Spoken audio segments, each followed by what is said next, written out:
There are far worse things awaiting men than death.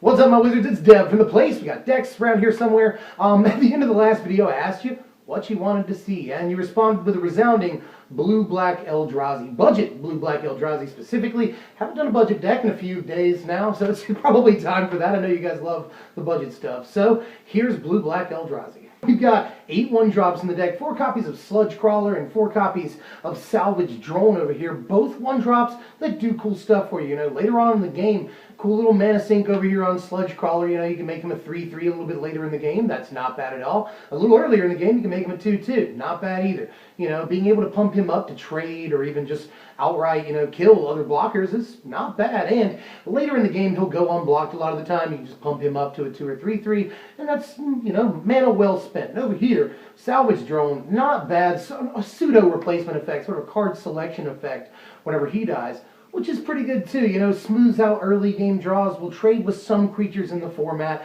and when it gets through for Ingest, it gets through for Ingest. It's not bad at all. On to the 2-drops. 4 copies of Fathom Feeder, one of the most important cards in the entire deck. This is a very impressive Eldrazi. Good on defense, fine on offense, and really good when you equip a Ghostfire Blade to it, you know. Not in any way bad. It becomes a real threat, you know, in a lot of ways, and it's not a bad threat to begin with. And later on in the game, that ability is very, very important. Being able to draw cards for you, great in stalemates, great later in the game to sort of refill your hand. Around the 5th turn is when you're going to be wanting to do that anyway. So just everything Fathom Feeder does is amazing, and it makes it a centerpiece for the deck. Right now it's at about $1.90, $2 on TCG Player, so it's some of the big money in the deck. There's really only 2 cards that cost us any real money in the entire deck. This is one of them, but integral to the deck's construction, even at the budget level. So, gotta play it. Fathom Feeder is awesome. 4 copies of Mist Intruder. I'm a little more impressed, although not all the way impressed, but more impressed than I thought I would be with this card. Especially, again, with Ghostfire Blade attached. You got a 3/4 flyer right there. And the Ingest isn't bad. I'm going to pause here for, you know, a minute and a half, maybe. I'm going to try to time it. Let's talk about Ingest for just a second. Now, all 4 of these early creatures, and another creature later on in the game a little bit, you know, next spot on the curve, they all have Ingest, but we're never going to win off of milling them through Ingest. It just doesn't really happen. Never had it happen for me once during testing. But Ingest is still very good. It denies them resources, you know. Against a lot of control decks that we would typically be bad against, a lot of them only play 1 and 2-ofs of key cards like Languish and, you know, removal elements and stuff like that. And finishers. That's very important too. 4 copies of Wasteland Strangler. This is fantastic with our first 4 drops I've just talked about there. All of them Ingest. Wasteland Strangler follows them up really, really well, especially if you can Mist Intruder 2nd turn, 3rd turn get through for some flying Ingest damage, and then Wasteland Strangler and kill their 2-drop. You know, that's a really, really good turn sequence.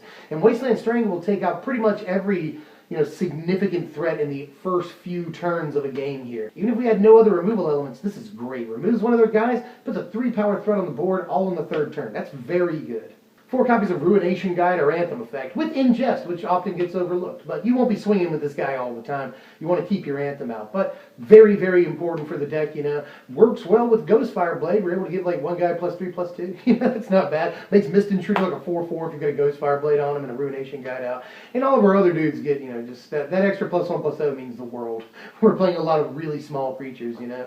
Just like everything about Ruination Guide, I think it's worth playing 8 3-drops to play. Both 3-drops do something when they hit the board, you know. Smaller guys get bigger with Ruination Guide. All our guys get bigger except for him.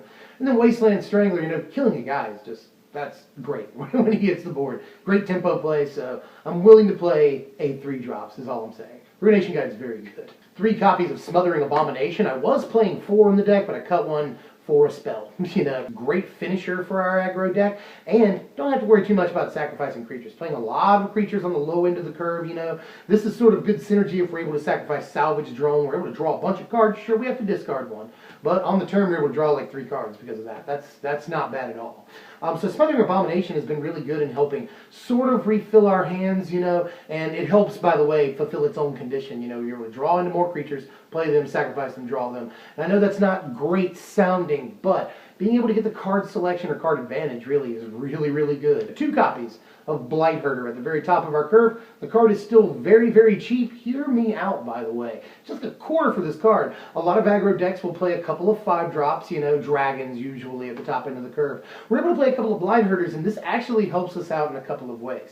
You know, spreads out the power a lot. At 7 power, we'll definitely be able to drop a card or 2 into their graveyard and get those guys, you know, not hard at all if we've done our job in the early game. And one more thing, if they do get off mass removal against us, this is a really good way to follow up, you know. Guaranteed if they're playing mass removal, we've probably got a few ingest against them because they don't have too many early game blockers. So we're able to easily play the Blight Herder right after they play their Languish or their, you know, their 5-drop, you know, mass removal spell. And this follows up like super, super well. So Blight Herder has been really good for me in testing. And again, Ghostfire Blade, it makes these tokens just 3/3s. That's not bad at all. And it makes him like a 6/7. So yes, I've played Blight Herder to really, really good results so far. 4 copies of Ghostfire Blade, which I've mentioned a bunch of times. The other money in the deck, you know, costs about $1.75 on TCG Player for a copy of this card. That's about $7 for a playset.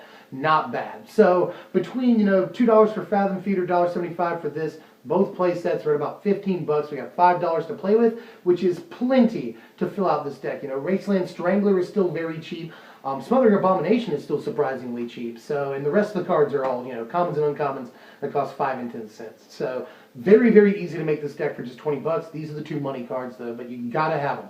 Got to have Fathom Feeder to make this very good at all. And you've got to have Ghostfire Blade to really make this work in any way. So Ghostfire Blade, super important. Maybe you've still got them from last, you know, if you made In Soul. You've still got these. So I'm glad you kept them. They're still good. Finishing off with our last 3 cards, because they're all one-ofs, you know. We've got 2 cards with Delve, 1 copy of Murderous Cut, and 1 copy of Treasure Cruise. And then we've got a counterspell, 1 copy of Disdainful Stroke, which does a couple of things for us. Not only is this counter Siege Rhino, which we are very, very big on, you know. Really don't want the Rhino to even hit the board, because we're doing very, very small amounts of incremental damage. And Rhino can really hurt us, you know. So keep it off the board, and counters everything from Languish on up in the mass removal department, which we're really scared of too. And then these 2 cards with Delve, I just don't want to have too many cards with Delve, but Treasure Cruise refills our hand, and then the sort of mid-game, this Murderous Cut can be very, very good, you know, just, again, kill their Siege Rhino if it's already hit the board, and just keep smashing on through, you know. And I could see making it 2 cuts, no cruise, but I really like the ability to just straight up refill our hand in the mid-game. Here's the sideboard right here. We got a lot of different things to deal with different things, you know. Negate and Disdainful Stroke also against mass removal and stuff like that. And Negate's not terrible against some of the aggro decks that are packing, you know, Become Immense and Atarka's Command and Temur Battle Rage. And just the rest on down, you know, pretty easy to figure out. I feel like this is a fairly standard sideboard right here. You could switch out the Tainted Remedy for something else, but this is pretty much what I want to do.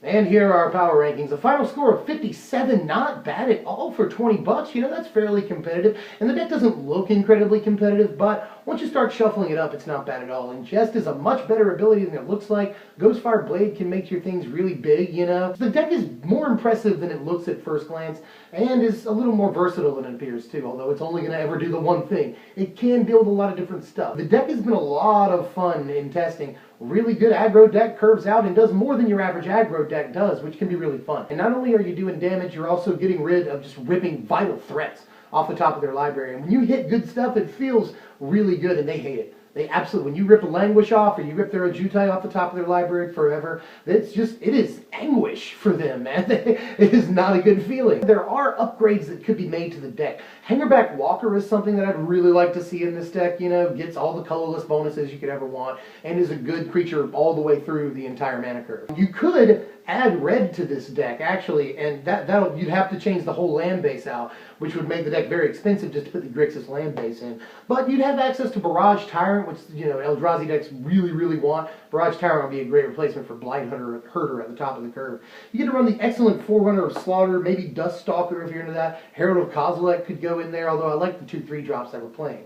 So you could add red to the deck, or another thing I thought about doing was adding Stratus Dancer to this deck against mass removal like Languish. You know, we can play it on curve and flip it up against cards like Languish and 5-mana mass removal and stuff like that. And while it's flipped down and is a morph creature, it gets all the bonuses for being colorless. You can equip it with a Ghostfire Blade. You can, you know, it gets a bonus from Ruination Guide. So Stratus Dancer could go pretty well in the deck. And that's pretty much all I could think of, though. Well, that's all I got for today. Let me know what you want to see next time. I can either do the Lucky Charms. I finally got that together. It's clicking. I really, really like that deck. It's basically a 5-color control deck that makes heavy use of, you know, commands and charms in this format. That deck is really, really fun and really cool. Or we could do the $20 budget mono blue deck, which I'm probably going to push back a couple of techs because this is a budget deck. Or, you know, I could do the black-white control deck, which is coming along very, very nicely. Just let me know what you want to see next time, and I'll cook it up for you. I am Dev from SBMTG. If you enjoyed the content, do us all a favor. Like, share, comment, subscribe. We're almost at 10,000. I want to get there really, really bad, so help me out with that, you guys. I'll see you guys next time. I'm Dev from SBMTG. Thank you for watching, my wizards.